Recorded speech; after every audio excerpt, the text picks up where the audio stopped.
Donc ça s'est bien passé? Oui. Les questions, c'était pas difficile. Les antidotes, c'est pas évident. Ouais.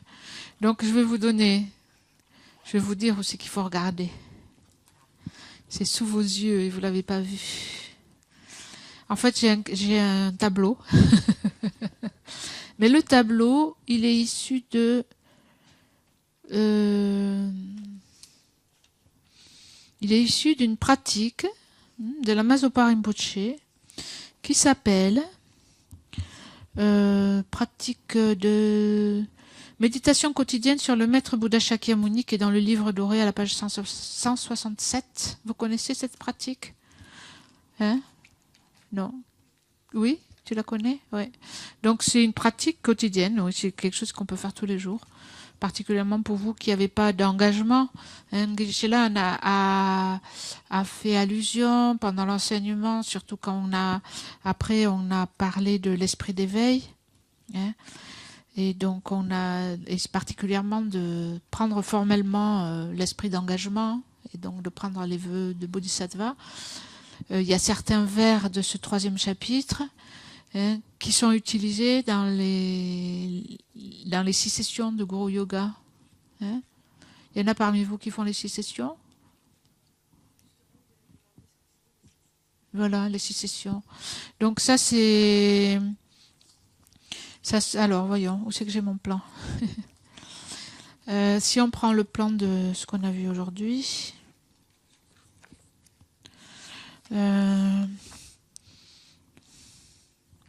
donc dans le plan, en fait... si je m'y retrouve...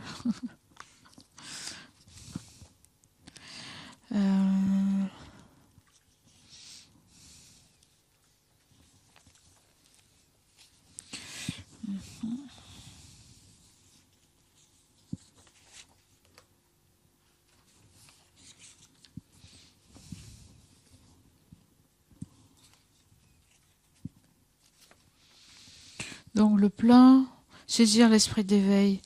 Donc d'abord on continue avec les... on a déjà fait, qu'est-ce qu'on a déjà fait comme de la prière à 7 branches? On a fait les prosternations, les offrandes et la confession. Et donc dans ce chapitre, on commence par la réjouissance. Dans le chapitre 3, on commence par la réjouissance, la requête de tourner la roue de la doctrine, la requête de ne pas passer au-delà des peines, et ensuite la dédicace. Donc ça, c'est 7 branches. Il y a cette pratique de la Mazopa Rinpoche qui se trouve dans le livre doré. Hein, donc j'ai dit à la page 167. C'est bien pour ceux qui n'ont pas, par exemple, c'est bien si vous voulez faire une pratique quotidienne et si vous n'avez pas d'engagement. Hein, quand on a des engagements, on sait quoi faire.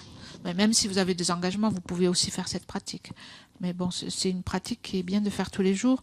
Elle est faite sur la base du Bouddha Shakyamuni, mais elle peut se faire sur la base de Tara, de Chenrezig ou de n'importe quelle autre déité. Et elle inclut une prière à 7 branches. Et ça, vous l'avez à la page 177. Et là, il y a... à chaque branche, il y a un commentaire. Hein. Rinpoche explique en fait, par exemple la prosternation, page 177. Après, ça dépend peut-être, il y a peut-être différentes versions de ce. Non, c'est bon. Donc vous voyez, cette branche constitue le remède à l'orgueil. Hein. Donc est-ce que ça purifie? C'est l'antidote à l'orgueil. Hein. Le résultat de cette pratique, c'est qu'on met fin à tous les obscurcissements du corps, de la parole, de l'esprit. On parachève les qualités de tous les Bouddhas. Après, l'offrande, c'est le remède à l'avarice. La confession, c'est le remède au karma négatif, donc particulièrement les 4 forces. C'est le remède au karma négatif, aux émotions perturbatrices, y compris les 3 poisons. Et le résultat, c'est qu'on met fin aux 2 obscurcissements. Donc, la réjouissance, hein, donc c'est le remède à la jalousie. Quelquefois, on peut dire que c'est le remède à l'orgueil aussi, d'une certaine façon. Ensuite, demeurer. Et c'est bien parce que là aussi, il y a la visualisation qui est expliquée. Demeurer jusqu'à la fin du samsara, on fait la requête en offrant un trône soutenu par 8 lions. Et donc, cette branche purifie le fait d'avoir dérangé l'esprit sacré du maître, Bouddha, ainsi que les voiles karmiques qui nous empêchent de le rencontrer. Le fait de l'inviter. Donc, toutes les négativités en relation avec le maître sont purifiées comme le manque de respect. Et donc, le résultat, c'est de rencontrer le Saint Dharma. De rencontrer le Dharma. Ensuite, il y a... donc, on demande de tourner la roue du Dharma.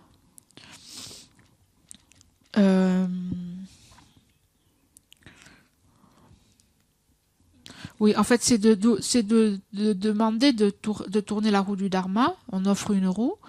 C'est le remède à l'ignorance et au fait d'éviter le Dharma. Et en fait, le résultat, c'est d'être guidé et d'obtenir les enseignements, de rencontrer les enseignements. Oui, l'ignorance et le fait d'abandonner le Dharma. Donc ça, c'est le fait de demander les enseignements. Et le fait de demeurer, en fait, c'est ça le fait de demeurer jusqu'à la fin du samsara, ça permet de purifier les négativités en relation avec le maître.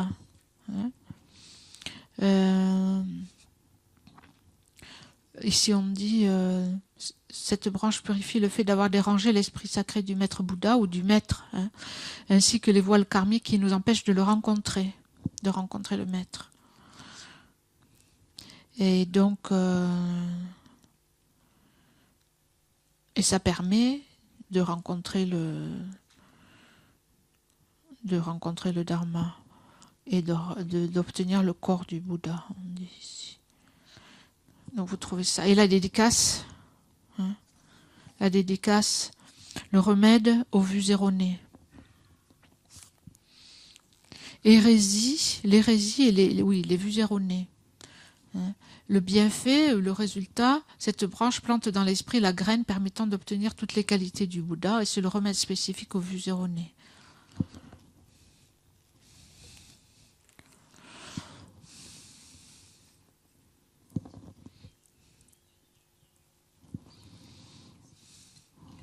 Oui, tu as une question. Vous aviez trouvé? C'est facile quand on lit. Oui, le dernier, c'était difficile. Vas-y, Colette. Oui. Est-ce que tu pourrais, Chantal, rappeler la différence? Moi, je fais une différence entre les vues erronées et les vues fausses. Je ne me souviens pas du tout s'il y a effectivement une différence, c'est de quelle nature? Donc, les vues fausses ou les vues erronées, c'est la même chose. Les vues fausses, ce n'est pas les extrêmes?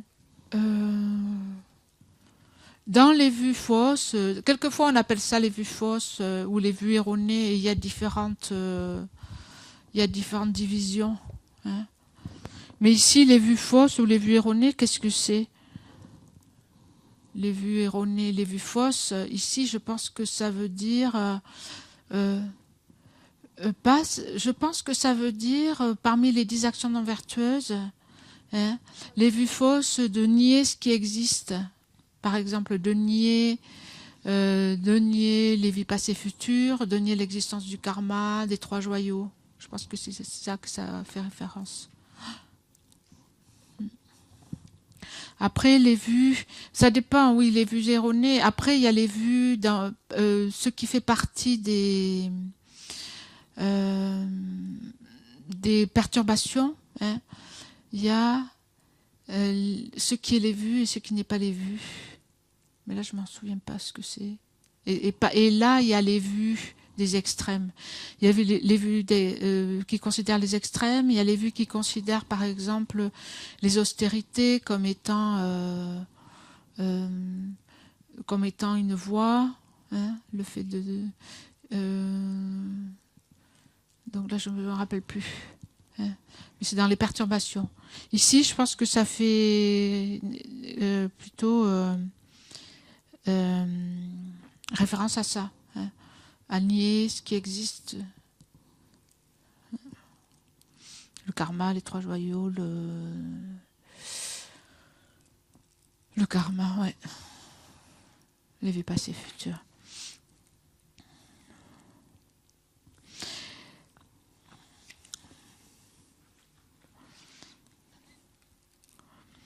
Et donc après, il y avait la... Alors, après, il y a la...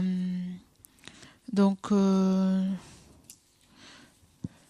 si je regarde le plan, hein, je regarde le plan, donc il y a le deuxième point, hein, après...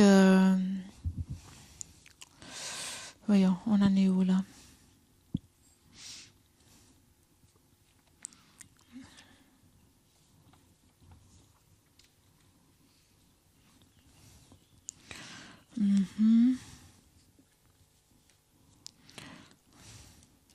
On a toujours la préparation.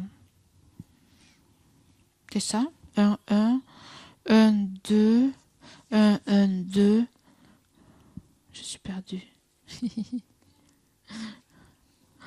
Attends, je suis perdue là. 7, 8, 9. Voilà. 1, 1, 2. Quand on arrive à la strophe 23-24, c'est le rite proprement dit. Hein, le rite de prendre les vœux d'engagement, hein, de s'engager à la bodhicitta. Parce qu'en fait, le titre du chapitre, c'est saisir l'esprit d'éveil. Hein, s'engager dans l'esprit d'éveil. Et donc, quand on arrive à la strophe 23-24, hein, c'est là qu'on prend, en fait, on prend les vœux de Bodhisattva. Hein. Strophe 23-24. Je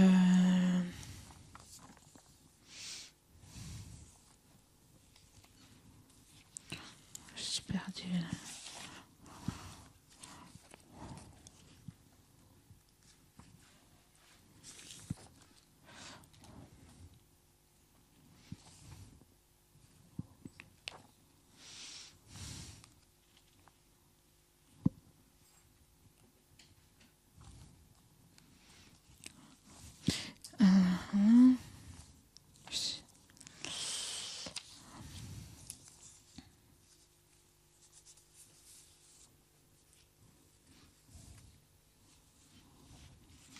Donc à la page 23-24, on dit c'est le rite proprement dit. Hein. Rite proprement dit. De même que les Tathagatas ont engendré l'esprit d'éveil et ont suivi pas à pas les entraînements des héros de l'éveil, de même pour le bien des êtres, j'engendre l'esprit d'éveil et je suivrai également ces entraînements pas à pas. C'est la strophe 23-24. Hein.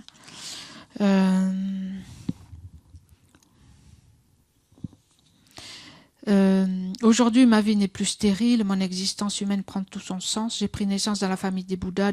Dorénavant, je suis un fils des éveillés. Désormais, quoi qu'il advienne, mes actes en harmonie avec ma famille, j'agirai de sorte à ne jamais souiller cette famille vénérable et pure. Hein. On engendre l'esprit d'éveil. Hein. J'engendre l'esprit d'éveil, d'aspiration ou l'esprit d'engagement. Je suivrai ces entraînements pas à pas. Et c'est expliqué ici. Donc on parle du rituel pour prendre les vœux de Bodhisattva. Hein. Et page 65, en fait, c'est expliqué. Et tout ce qui précède, en fait, c'est les préparations. Hein. C'est pour ça qu'on trouve dans le... Voilà, on a les préparations. Et arrivé à la strophe 23-24, on a le rituel proprement dit.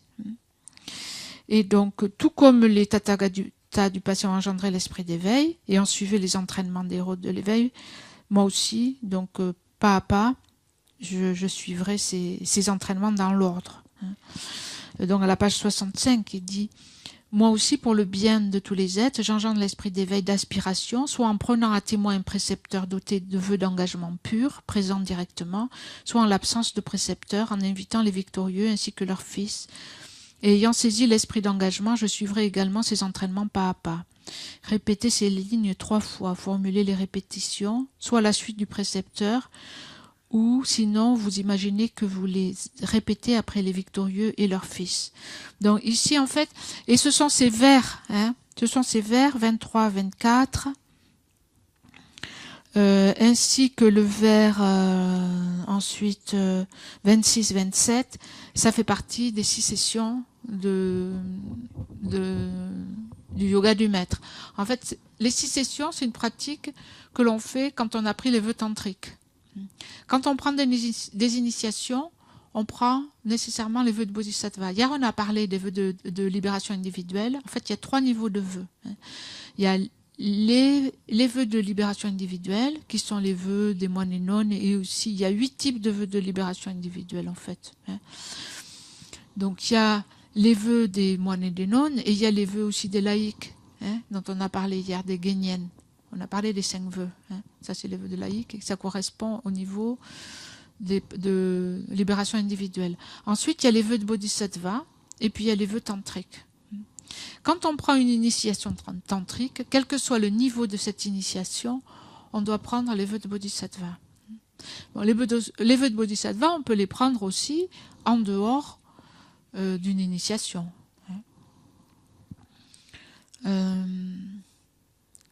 Mais quand on prend une initiation, obligatoirement on prend les vœux de Bodhisattva. Ensuite, quand on prend une initiation tantrique, il y a 4 niveaux de tantra. Et donc, plus ces tantras, disons, c'est un peu par ordre de difficulté aussi de la pratique.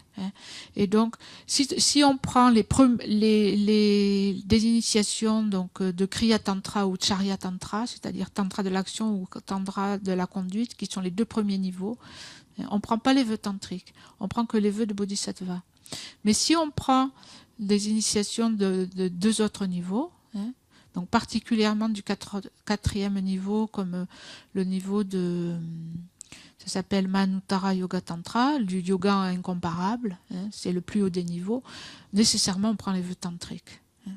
Donc il y a certaines, quand on parle de tantra, en fait, dans le tantra, on prend comme méthode la méthode de visualiser et de se générer sous la forme du corps d'un Bouddha, d'une déité qui est un Bouddha. Et c'est pour ça que on trouve les représentations de nombreux Bouddhas, c'est lié à la pratique tantrique. Quand on parle de Chenrezig, Tara, même le Bouddha de la médecine, bien que le Bouddha de médecine, c'est aussi connecté au sutra. Donc Vajrayagini, etc., Ayagriva, donc tout ça c'est des déités tantriques, c'est-à-dire c'est des aspects du Bouddha. Le Bouddha, on dit, il a pris différents aspects, et c'est fait pourquoi en fait c'est pour nous aider, pour aider les êtres à discipliner leur esprit, et particulièrement à pacifier leurs perturbations mentales. Donc c'est des moyens plus puissants. Et donc, les pratiques qu'on fait plus communément, c'est les premiers niveaux de tantra. Par exemple, Tara, Chenrezig, Manjushri. Donc, c'est des... donc, on prend les vœux de Bodhisattva, mais pas les vœux tantriques. Mais pour les initiations dans de plus hauts niveaux, par exemple, si vous avez pris Yamantaka ou Vajrayagini, ou même Kalachakra, encore Kalachakra, c'est quelque chose de... c'est son propre... Oui, c'est un propre système, mais quand même, c'est aussi, il faut aussi faire les 6 sessions. Il y a aussi les vœux tantriques. Donc, on prend les vœux tantriques et comme engagement pour respecter les vœux tantriques, on fait les 6 sessions. C'est-à-dire, c'est une pratique, en fait, qu'on fait 6 fois par jour. 3 fois le matin, 3 fois le soir. Et donc, au cours de cette pratique, on prend les vœux de Bodhisattva. Et pour prendre les vœux de Bodhisattva, en fait, on utilise ces strophes du Bodhisattva Charyavatara. La strophe 22, 23 et 26, 27. Voilà, c'est ça qu'on disait ce matin. Donc en fait, à la strophe 23, 24, ici, c'est ça que ça explique. Ça explique la prise. En fait, on adopte cet esprit d'éveil. Et donc, quand on parle d'adopter l'esprit d'éveil, il y a plusieurs types d'esprit d'éveil. Qu'est-ce qu'il y a comme type d'esprit d'éveil? On en a parlé l'autre jour. voyons, il y a l'esprit d'éveil, d'aspiration et d'engagement. Et il y a un troisième, en fait, au milieu. Enfin, il n'y a que ces deux, mais au niveau, quand on prend, par exemple, on peut prendre l'esprit d'éveil, d'aspiration aussi, dans un rituel. Ou alors, donc, soit on peut prendre l'esprit d'éveil d'aspiration, on peut prendre aussi l'esprit d'aspiration avec promesse. Avec promesse. Donc on peut faire un rituel. Alors, soit l'aspiration avec promesse. L'aspiration, c'est j'aspire à devenir un Bouddha pour le bien de tous les êtres. Et l'aspiration, ça veut dire je vais garder cet état d'esprit jusqu'à ce que je devienne un Bouddha. La promesse. Donc on aspire. Et on fait la promesse de garder cet esprit d'éveil jusqu'à l'éveil. Et après, il y a l'esprit d'éveil d'engagement. Et alors, quand on développe l'esprit d'éveil d'engagement, c'est-à-dire on promet de s'engager dans les pratiques. Et donc, quand on fait ça, en fait, on prend les vœux de Bodhisattva. C'est à ce niveau-là qu'on prend les vœux de Bodhisattva. Les vœux de Bodhisattva, ça marche avec le niveau d'engagement de la bodhicitta, de l'esprit d'éveil. Donc, quand on prend des initiations, normalement, on doit prendre les vœux de Bodhisattva d'engagement. Et ça veut dire qu'on a développé la bodhicitta d'engagement. Est-ce qu'on l'a développé? J'ai parlé tout à l'heure. Alors, on essaye, on aspire. Il y en a qui disent non, il y en a qui disent oui. On pratique le chemin pour, oui. Mais est-ce qu'on les a? Non. Je parlais tout à l'heure avec Geshe-la, je disais. Mais on ne les a pas, Geshe-la. Enfin, après, on ne sait pas. On ne peut pas dire. Mais souvent, est-ce qu'on a vraiment la bodhicitta? Donc, on fait quelque chose de similaire. On fait quelque chose de similaire, on peut dire. Si on n'a pas vraiment développé la bodhicitta, on n'a pas vraiment la bodhicitta d'engagement. Mais on fait comme si, c'est-à-dire on s'exerce. On fait comme si. C'est-à-dire en s'exerçant, peut-être qu'un jour, on fait comme si, en fait. En se familiarisant. C'est déjà mieux que rien parce que du coup, on prend cette direction. Pour aller quelque part, il faut bien déjà, même si on n'est pas vraiment capable, au moins on admire l'esprit d'éveil et on se tourne dans cette direction et on aspire à y aller et on dit oui, je vais y aller, c'est là que je vais aller, c'est là que je vais aller. Même si on marche pas, c'est comme un bébé qui peut pas marcher encore. Mais bon, petit à petit, il marchera. Et en attendant, on met des empreintes pour s'efforcer d'aller dans ce sens-là. Donc c'est de ça dont il s'agit. Donc quand on prend les vœux de Bodhisattva, donc il y a les vœux Bodhisattva, les vœux tantriques. Les vœux de Bodhisattva, c'est pas comme les autres justement au niveau des vœux de Bodhisattva. Quand on parle des vœux de libération individuelle et des vœux tantriques, on ne doit pas les connaître si on les prend pas. C'est des choses, c'est par exemple, on ne peut pas étudier les vœux, en tout cas dans notre tradition, on ne peut pas étudier les vœux tantriques, c'est quelque chose de secret.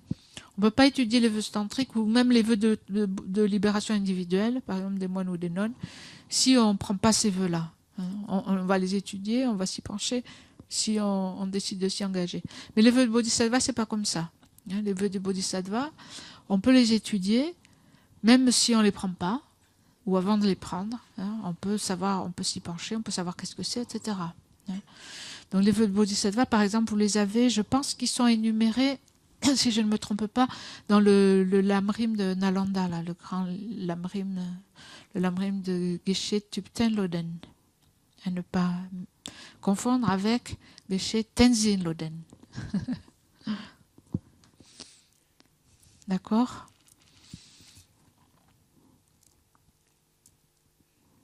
Donc, avant ça, avant d'en arriver au rite, proprement dit, donc qui est cette strophe 23-24, on en est toujours en préparation. Donc, dans les préparations, on fait la prière à 7 branches. Et après,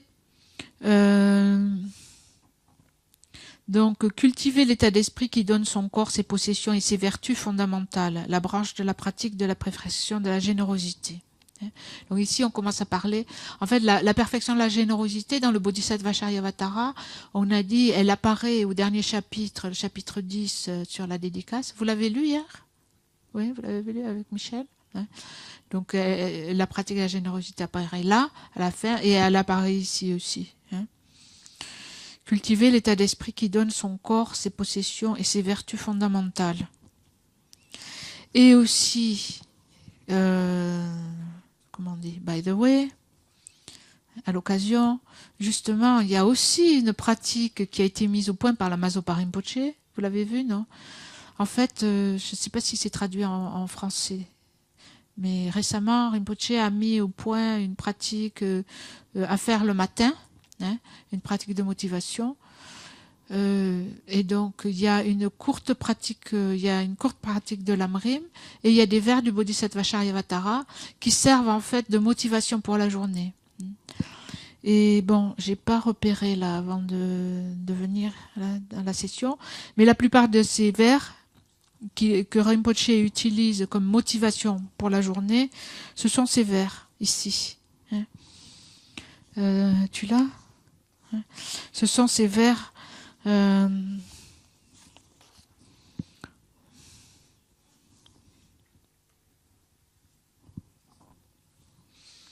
ce sont ces vers ici de devenir soi-même tout ce dont autrui a besoin.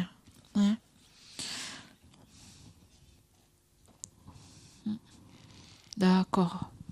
Donc c'est en anglais. Donc donc c'est sorti, mais c'est toujours il y a encore une nouvelle version sûrement, parce que à la retraite aux États-Unis, là en mai, Rinpoche, il a corrigé encore la version. Il n'arrête pas de la corriger, donc on attend toujours pour la traduire en français. L'autre jour, je ne sais pas qui c'est qui m'a dit, si c'est Brigitte ou quelqu'un qui m'a dit on est en train on l'a traduit. Je lui ai dit non, attends, c'est encore ça a changé. Oh. C'est pour ça qu'on l'a pas en français, parce qu'on attend la version définitive.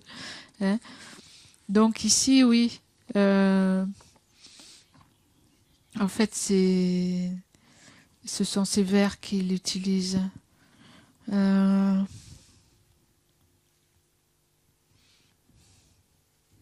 Et donc, il utilise ces vers. Donc, je ne vais pas chercher là parce que ça ne se suit pas en fait.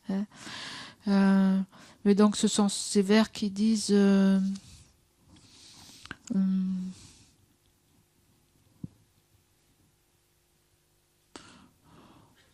oui, pour accomplir le but de tous les êtres sans aucun sens de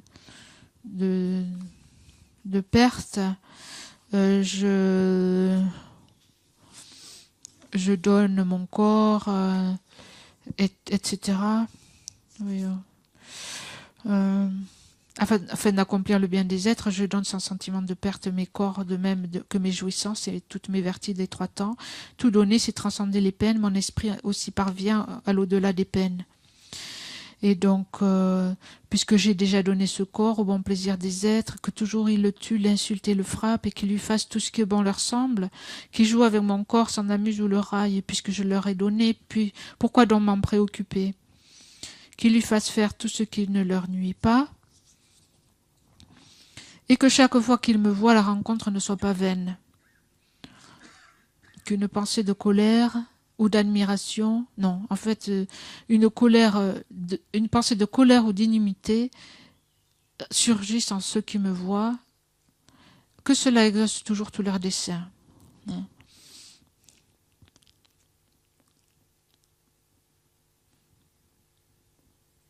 Donc, puissais-je devenir le protecteur des vulnérables, le guide de ceux qui voyagent, la barque, le navire et le pont, pour tous ceux qui désirent traverser, que je sois une île pour ceux qui en cherchent une lampe pour ceux qui en désirent une, un lit pour qui en veulent un, et l'esclave de tous les êtres souhaitant un esclave.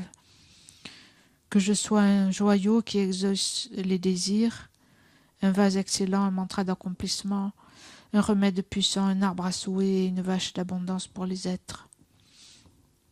Comme les grands élémentels, la terre, et comme l'espace, que je sois pour toujours le support des formes de vie variées, des êtres innombrables.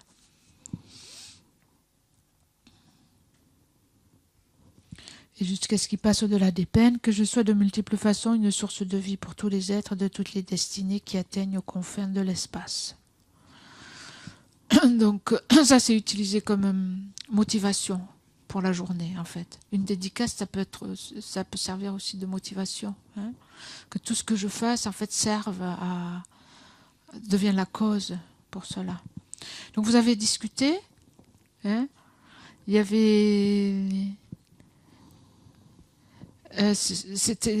avait certains versets qui sont pas si faciles à comprendre, hein. Donc particulièrement, c'est quel vers?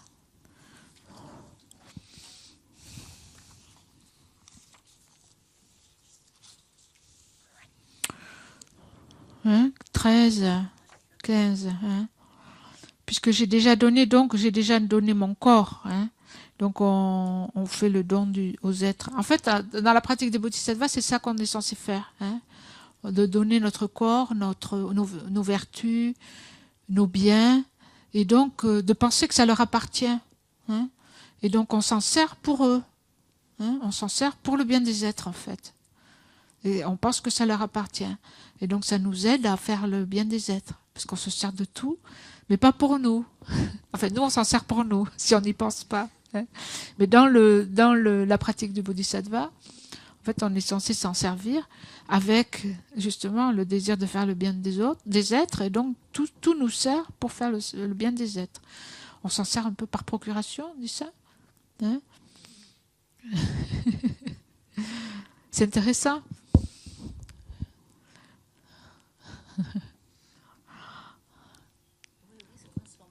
Ça doit transformer la vie, oui. Parce qu'on n'est plus, dès qu'on perd quelque chose, ah où est mon ceci, où est mon cela. Justement, si quelqu'un a pris quelque chose, eh ben c'est bien, ça lui appartient de toute façon, déjà. Comment? Il a récupéré ce qui lui appartient. Voilà. Et donc, il y a cette partie où j'ai donné ce corps au bon plaisir des êtres. Donc, que toujours il le tue, l'insulte, le frappe, qu'il lui fasse tout ce que bon leur semble, qui joue avec mon corps, qui s'en amuse ou le raille, puisque je le leur ai donné. Pourquoi donc m'en préoccuper? Qu'il lui fasse faire tout ce qui ne leur nuit pas.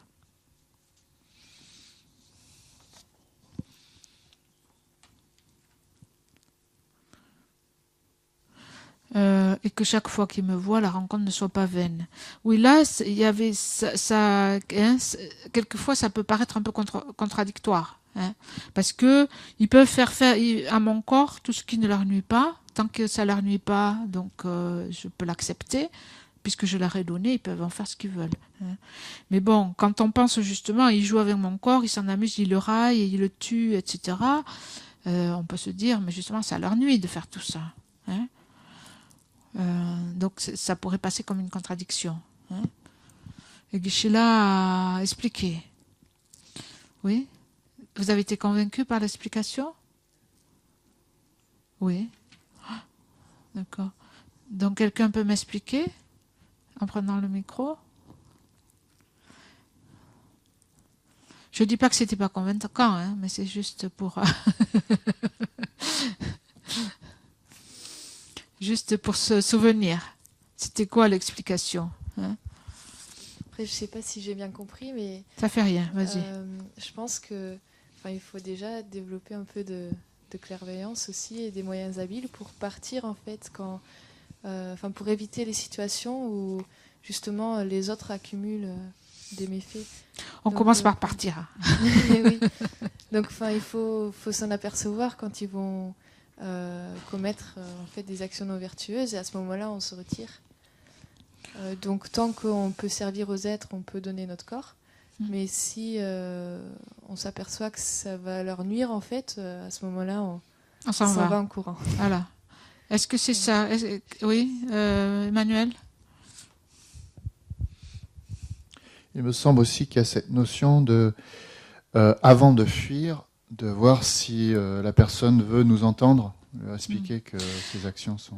Moi, j'ai pas compris, enfin, autant que je me souvienne, j'ai pas compris que Geshe-la disait qu'il fallait fuir si la personne commettait du mal.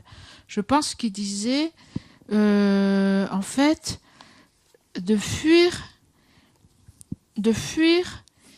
si, en fait, je n'arrivais pas à pratiquer la patience. Hein. Parce que, en fait, pourquoi on fait ça sert à quoi cette pratique, hein? Ça sert que quoi qu'ils me fassent, je ne vais pas laisser me perturber par ce qu'ils font. Ils peuvent m'utiliser, hein? Ils peuvent m'utiliser comme ils veulent. Je vais me laisser utiliser par les autres, hein? Et je vais développer la patience. Hein? Moi, ce que j'ai compris, ou ce dont je me souviens, c'est que si j'arrive pas à pratiquer la patience, à ce moment-là, il vaut mieux que je parte, hein, plutôt que de rester et de développer la colère, etc. Hein. Et je pense qu'il a dit aussi, donc si ça ne leur nuit pas, hein, ils peuvent faire de mon corps ce qu'ils veulent. Donc par exemple, bon, j'ai parlé aussi avec Geshe-la après, hein, bon, pour des actions du Dharma, ils peuvent l'utiliser, hein, et ça serait négatif de ne pas les laisser faire. Hein. Par exemple, si par exemple quelqu'un est malade, hein, et a besoin de nous, à ce moment-là, donc utiliser son corps, se laisser finalement être utilisé par les autres, hein, pour les servir autant qu'ils ont besoin. Mais s'ils commettent des négativités, hein, à ce moment-là, donc pratiquer la patience et ne pas se laisser déranger, c'est-à-dire ne pas développer la colère et ne pas leur rendre le mal, hein, ou ne pas développer de ressentiment, hein, de désir de vengeance ou de colère. Mais si c'est possible, leur donner des conseils. Hein. Et si c'est pas possible, oui, se soustraire. Je pense que se soustraire au mal. Hein, se soustraire au mal pour pas qu'il crée du mal. Mais je pense que le conseil principal ici, c'est de développer la patience, hein, et ne pas qui joue avec mon corps, qui s'en amuse ou le raille, puisque je leur ai donné, pourquoi donc m'en préoccuper, hein, qu'ils en fassent ce qu'ils veulent, puisque sans m'en préoccuper davantage, je leur ai donné. Ensuite, qu'ils fassent faire à ce corps tous les actes vertueux qui ne leur nuisent pas et qui sont bénéfiques à moi-même et autrui. Donc, c'est clair, je pense. On trouvait justement, nous, qu'il y avait une contradiction entre le vers 14 et le vers 15. Mais on était arrivé à la conclusion, plus ou moins, que le vers 14, c'était plutôt pour expliquer le comportement intérieur qu'on devait avoir, donc être patient. Alors que le vers 15, c'est l'action, c'est-à-dire si ça leur crée du karma négatif, on se soustrait à l'action. On se soustrait, on s'en va. Donc c'est comme ça que... Oui, exact. Je pense que c'est... Et on se soustrait, on essaie de leur expliquer, mais sinon on se soustrait. Ou si c'est pour une action positive, hein, par exemple, s'ils nous utilisent pour leur bien, par exemple pour les soigner, hein, donc se laisser utiliser. Ouais. Oui, puisque en fait, après il est dit appliquer cela aux activités appropriées, hein, au vers 15. Donc c'est vrai, on pourrait voir une contradiction, mais donc en fait ça explique. Le vers 15 il explique plus en détail comment appliquer cela. D'accord. Donc c'est quelque chose qu'on peut utiliser. C'est beau ces vers, hein, surtout. Et donc quand il dit après de donner, hein, ensuite dans tout ça, quand on dit puissais-je devenir 62, 63, hein, que je sois le protecteur, le guide, la barque, le navire, le pont, que je sois une île, que je sois en fait tout ce dont les êtres ont besoin. En fait, ici, c'est on prie pour que nos vertus, on donne nos vertus en fait, pour que nos vertus deviennent des ressources pour les êtres, tout ce dont ils ont besoin. Donc on donne nos vertus. Il y a une pratique comme ça d'ailleurs. On peut imaginer notre corps, dans la pratique de donner par exemple, ou même une pratique de générosité, on peut imaginer notre corps, nos vertus se transforment en un joyau, et de ce joyau émane, tout, et donc on pense tout ça se transforme dans ce dont les êtres ont besoin. Donc on peut envoyer de la nourriture à ceux qui ont faim, ou soif, la paix pour ceux qui cherchent la paix. Donc ça se transforme en tout ce dont ils ont besoin. Tu veux dire quelque chose? Oui, parce qu'on est arrivé à une autre conclusion aussi. Le vers 12, dans le commentaire, il y a écrit: en abandonnant l'attachement vers tous les objets, la libération est atteinte. Du coup, on avait proposé qu'il y avait deux lectures possibles des vers suivants. C'est-à-dire la première lecture, ça serait pour nous, au niveau où on est, des conseils, comment se comporter. Et aussi pour celui qui a atteint le non-détachement, comment se comporter, je dirais, en suivant à la lettre ce qui est décrit. Être capable de faire... Tout donner, c'est quoi? C'est le vers, tu dis 12? Le 12, oui. Tout donner, c'est transcender les peines. Mon esprit ainsi parvient au-delà des peines. Quitte à tout donner, autant donner aux êtres.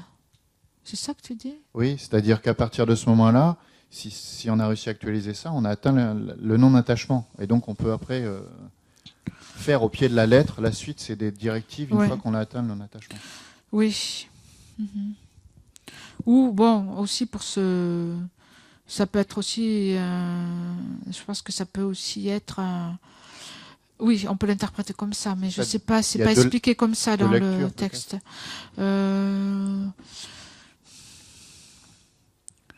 Raison pour laquelle il est correct de donner véritablement. Bon, on s'exerce à la... est-ce qu'il faut attendre d'être détaché pour s'exercer à donner?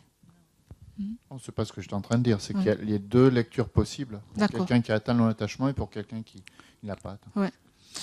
En fait, ici, justement, il y a aussi deux... Est-ce que c'est ce...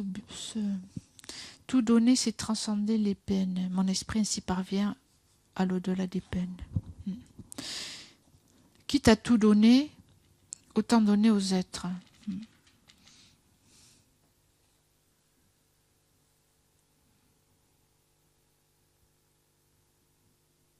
Oui, en fait, il y a plusieurs aussi, même en dehors de ce que tu dis, moi je pense tout donner, c'est transcender les peines. Geshe-la a dit tout donner, et c'est en donnant tout, on atteint le nirvana. Mais en fait, on peut, et mon esprit parvient au-delà des peines. Quitte à tout donner, je crois que Geshe-la l'a expliqué en disant, en donnant tout, on arrive au nirvana, et quand on est libéré de l'existence cyclique, il l'a interprété comme ça, j'ai l'impression.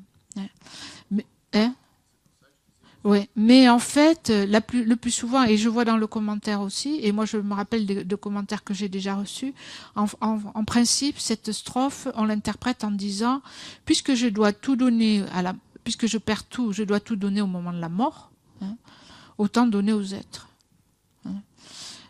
Souvent c'est interprété comme ça. Au lieu d'interpréter, tu vois, comme de toute façon, en atteignant le nirvana, on donne tout, on perd tout, donc autant donner.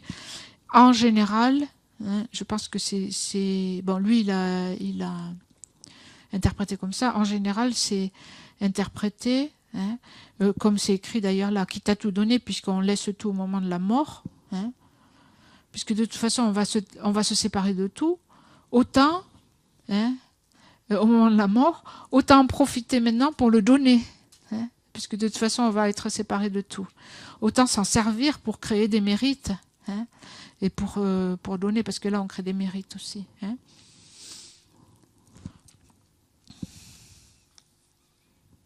D'accord.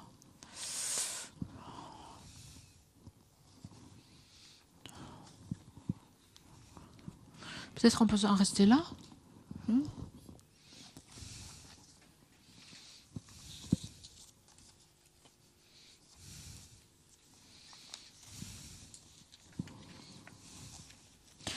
Eh bien, merci.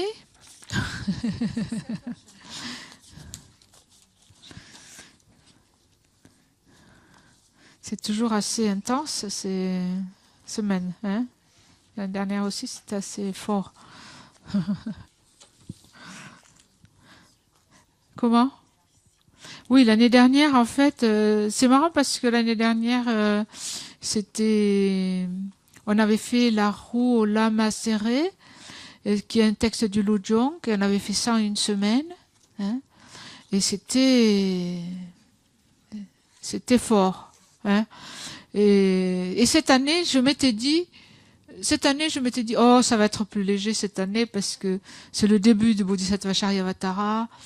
Le Lojong, quand même, c'est un texte très, très fort, très, très lourd quand même au niveau du sens, etc. Je dis là, on commence le texte, bon, ça va, c'est quand même assez léger, j'ai pensé. Pas vraiment, hein. Mais bon, c'est aussi, c'est comme quand on fait une retraite en fait. Hein. Quand on fait une retraite, on fait un peu un condensé. Et donc là, ça agit un peu comme ça aussi, parce que finalement, on passe son temps finalement dans ces activités. Et justement, c'est fait pour ça aussi, et ce qui devrait aussi être le but du PEBA, c'est-à-dire pas simplement écouter l'enseignement, hein, pas juste écouter l'enseignement et puis on repart et puis on va s'activer à nos activités habituelles. Hein. Donc on voit que ça marche. Hein. Voilà. Donc on va faire les dédicaces, page 91.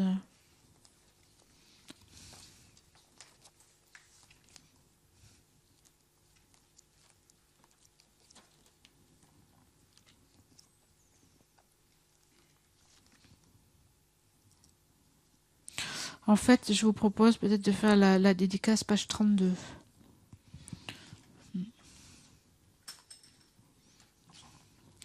Et avant de faire la dédicace, on va prendre quelques minutes pour se réjouir.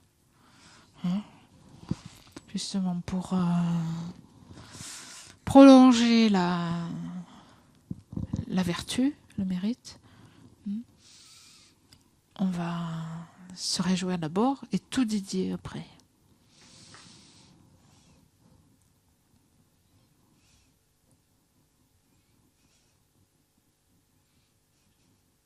Donc plus particulièrement, on peut se réjouir, donc générer la joie, l'appréciation pour toutes ces activités.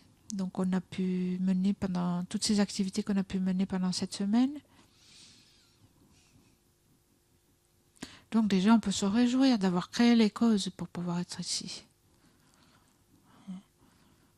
Bon, si on n'a pas pu être tout le temps, au moins ce qu'on a pu faire, hein, pour ce qu'on a pu faire. Donc c'est quelque chose de positif, même si on n'a pas tout fait.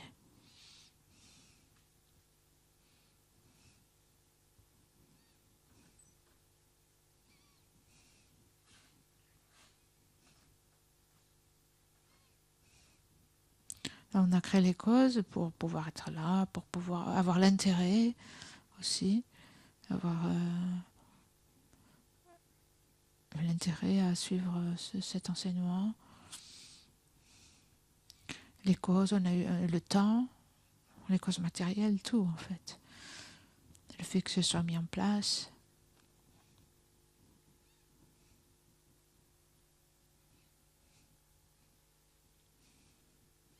Non, le fait d'avoir pu comprendre, d'avoir pu appliquer à l'esprit aussi, à travers la réflexion, la discussion, les méditations.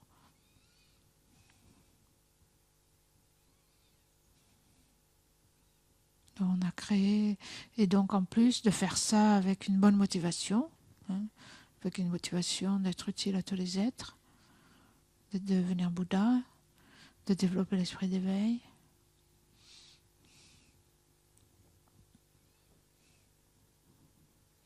Donc nous avons créé un nombre de vertus illimité.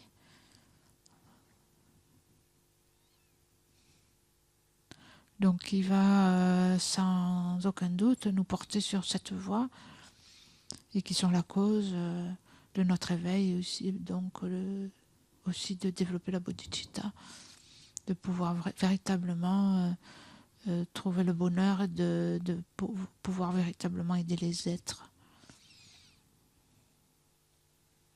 Donc nous nous réjouissons. Donc nous nous réjouissons pour nous, nous nous réjouissons aussi pour les autres.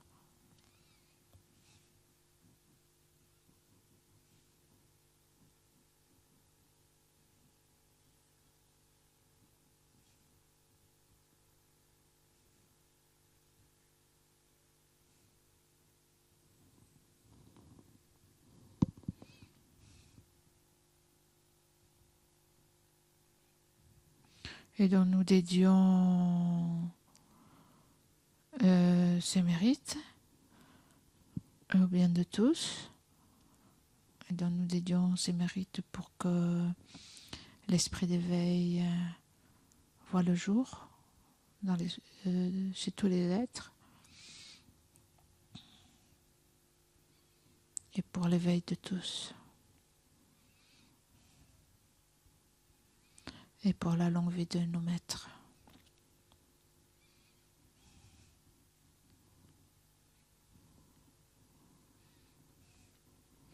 Nous pouvons lire à la page 32. Dans toutes les directions, puissent tous les êtres, en proie aux souffrances du corps et de l'esprit, obtenir un océan de joie et de bonheur par les mérites que j'ai ainsi créés. Qu'aucune créature vivante ne souffre, ne commette le mal ni ne tombe malade, que personne ne vive dans la peur ou l'humiliation, l'esprit accablé par la dépression, que les aveugles voient les formes, que les sourds entendent les sons, que ceux dont le corps est usé par le labeur trouvent le repos et recouvrent leur force, que ceux qui sont nus trouvent de quoi se vêtir, que ceux qui ont faim de quoi se nourrir, que ceux qui ont soif trouvent de l'eau et de délicieuses boissons, que les pauvres deviennent riches, que les êtres affaiblis par le chagrin retrouvent la joie, que les désespérés trouvent l'espoir, le bonheur durable et la prospérité. Puisse la pluie tomber au moment opportun et les récoltes être abondantes, que tous les remèdes soient efficaces et que les prières bienveillantes portent leurs fruits. Que tous ceux qui sont malades recouvrent rapidement la santé, que toutes les maladies de ce monde disparaissent à jamais, que les craintifs n'aient plus peur, que les opprimés se libèrent de leurs chaînes, que les faibles deviennent forts et que tous pensent à s'aider les uns les autres. Tant que durera l'espace, tant qu'il y aura des êtres, puissé-je moi-même aussi demeurer pour éliminer la souffrance du monde. Et on peut faire la prière qui spontanément exauce tous les souhaits.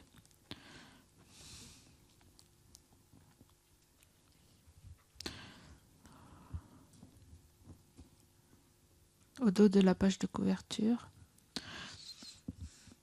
Atoninin Jésus de Jupe Lam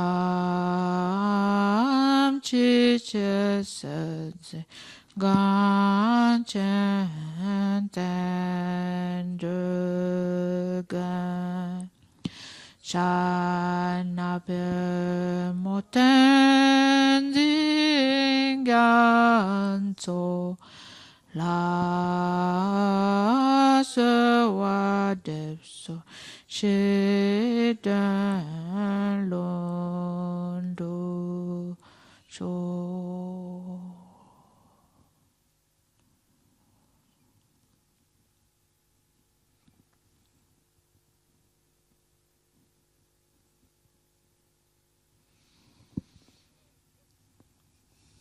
Merci.